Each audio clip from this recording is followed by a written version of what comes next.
menjelaskan mengenai eksperimen spektrum atom hidrogen. Tujuan daripada eksperimen ini yaitu menentukan konstanta Rydberg dari spektrum atom hidrogen. Spektrum atom hidrogen adalah spektrum atom yang paling sederhana. Pertama kali dikenalkan oleh Johann Jacob Balmer, di mana Balmer ini menemukan pancaran cahaya tampak dari atom hidrogen pada lintasan tertentu. Jadi kalau misalnya ada elektron dari luar atau tingkat yang lebih tinggi kemudian berpindah menuju yang lebih rendah, maka elektron itu bisa memancarkan energi yang berupa gelombang elektromagnetik. Nah, skema percobaan Balmer kurang lebih seperti ini. Diadopsi dari skema percobaan tersebut, ini adalah sebuah tabung yang berisi gas hidrogen, di mana ini biasa disebut lampu Balmer. Jadi lampu Balmer ini itu sebenarnya sinarnya polikromatis. Nah, untuk bisa memisahkan dari sinar polikromatis menjadi monokromatis itu, seperti kita ketahui bahwa cahaya itu memiliki panjang gelombang yang berbeda-beda, maka akan bisa terdifraksi pada sudut yang berbeda-beda. Nah, makanya untuk memisahkan itu digunakanlah kisi difraksi. Nah, jadi kalau misalnya sinar dikenakan kisi akan terpecah jadi beberapa warna. Nah, kemudian kalau misalnya ini lebih familiar, kalau misalnya prisma yang kalau misalnya dikain cahaya akan membentuk warna-warna pelangi. Ini pun sama seperti itu. Nah, kalau misalnya ini tuh ditangkap dengan plat film, maka akan didapatkan garis-garis seperti ini. Nah, garis-garis inilah yang disebut spektrum hidrogen. Nah, karena ini menggunakan kisi, jadi maksimum primer pada difraksi oleh kisi terjadi jika N lambda sama dengan D sin theta.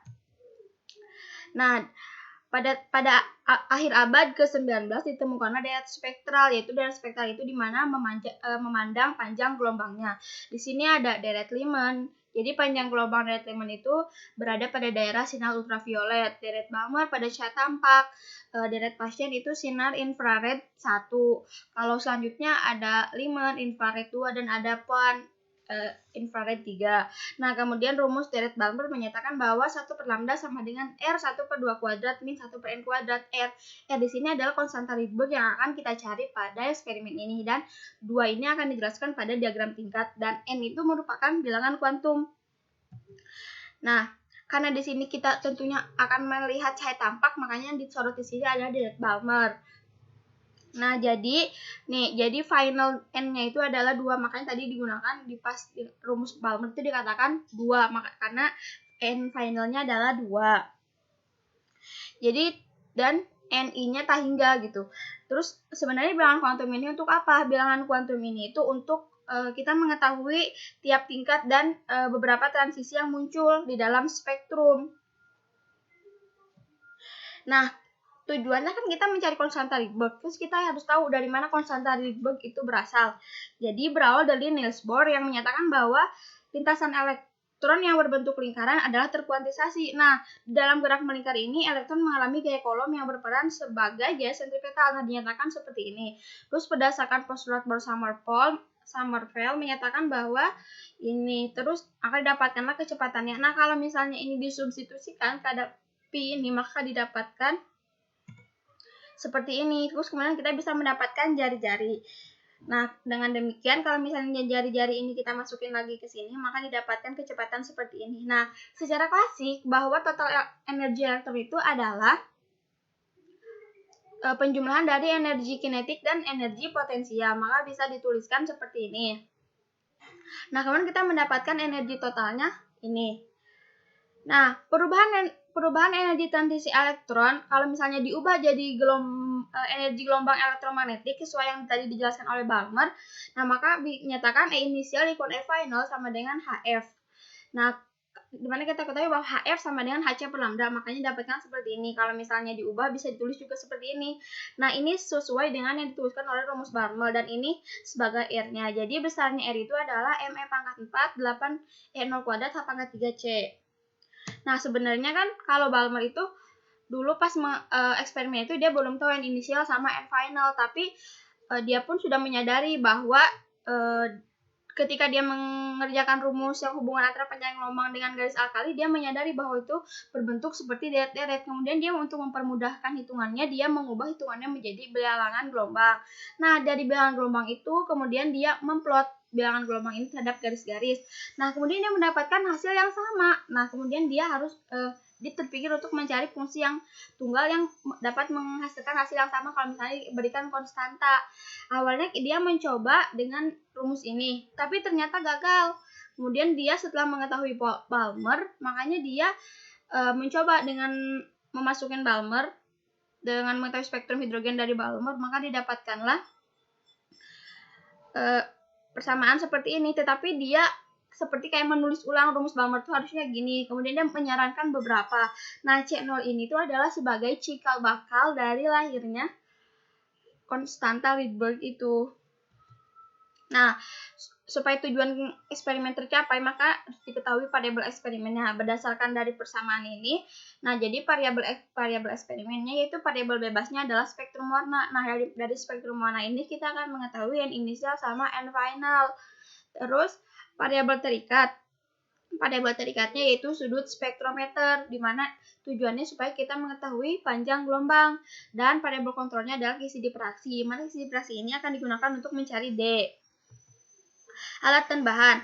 Di sini ada spektrometer, ada sumber tegangan, dan ada lampu Balmer. Jadi prosedurnya, pertama kita harus mengkalibrasi dulu, terus kita memutar ininya sampai kita menemukan pola terang.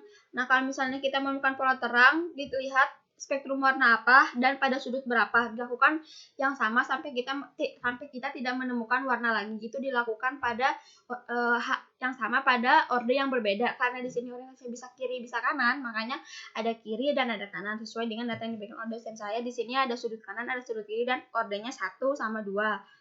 Ada petunjuk perhitungan sudut masuk ke pengolahan data. Nah, ini penghitungan sudut. X itu sebagai derajat, Y itu sebagai menit. Karena menit dibagi 60, maka didapatkanlah X ditambah Y dibagi 60, maka didapatkan seperti ini. Kemudian kita masuk ke pengolahan datanya. Spektrum warnanya ada ungu, biru, hijau, merah. N-nya ini kemudian disin, terus menggunakan rumus N lambda sama dengan D sin theta, maka didapatkanlah lambda. Nah, karena ini Balmer, berarti N finalnya adalah 2, inisialnya didapatkan berdasarkan panjang gelombang atau deret spektral, maka didapatkan N inisial seperti ini. Kemudian kalau misalnya kita plot di mana Y-nya 1 per lambda dan X-nya 1 per N final kuadrat dikurangi 1 per N inisial kuadrat, di mana R ini sebagai gradiennya. Nah, berdasarkan spektrum garis ke kanan, maka didapatkan konstanta Rydberg yaitu 1,043 plus minus 0,005 kali 10 pangkat 7 per meter. Untuk spektrum garis kiri dengan cara yang sama didapatkan konstanta Rydberg 1,008 plus minus 0,005 kali 10 pangkat 7 per meter. Nah, sebenarnya saya tuh bingung. Kan kalau misalnya penghitungan tadi itu kita tahu N initial sama N finalnya dari deret Balmer. Tapi gimana caranya dulu Rydberg mencarinya ketika nggak tahu N initial sama N finalnya. Nah, makanya di sini saya mencari N initial sama N final yang tepat ketika Rydberg mencari konstanta itu. Nah, karena saya mengikuti sejarahnya, maka didapatkanlah ketika N3 sama dengan M2 didapatkan konstanta Rydberg 1,006 plus minus 0,1 kali 10 pangkat 7. Ini untuk spektrum yang ke kiri. Hasilnya nggak jauh beda. Tadi 1,008, ini 1,006. Analisisnya, kalau berdasarkan literatur, berdasarkan buku modern fisik edisi ketiga karya Serway, didapatkan konstanta Rydberg itu 1,097 kali 10 pangkat 7 per meter. Nah, kalau yang ke kanan itu ada kesalahan presisi 4,92 dan ada kalau yang ke kiri 8,11. Kalau yang menggunakan Python itu kesalahannya ada 8,3. Nah, kalau misalnya secara eksperimental udah pasti itu banyak human errornya ketika baca sudut atau memutar yang tidak tepat. Tapi kalau misalnya kita teliti secara teori, nah penyimpangan ini tuh mungkin diperoleh karena di sini kita mengabaikan efek relativistik dan efek spin orbit coupling dalam penurunan persamaan energi. Karena ketika kita nurunin energi itu kita benar-benar ngabain kedua ini gitu. Jadi sehingga padahal sebenarnya tuh pasti ada dong koreksi fine structure yang bisa menggeser tingkat energinya. Nah, kan secara eksperimental itu kita menggunakan rumus N lambda sama dengan D sin theta. Berarti kita tuh di sini mengasumsikan bahwa R0, R1 hingga ke Rn itu menuju satu garis lurus yang sama. Padahal kan belum tentu ya seperti itu, makanya dengan skema seperti ini. Nah, gimana sih untuk meminimalisir kesalahan? Nah, untuk meminimalisir kesalahan bisa menggunakan lensa pengumpul atau skemanya kurang lebih seperti ini. Nah, lensa pengumpul itu terdapat pada teleskop. Nah, makanya tadi kalau balik lagi ke skema Balmer, dia menggunakan teleskop karena memiliki lensa pengumpul. Nah, jadi kesimpulannya berdasarkan eksperimen ini didapatkan bahwa Hunter Rydberg tercapai dan memiliki kesalahan akurasi kurang dari 10%.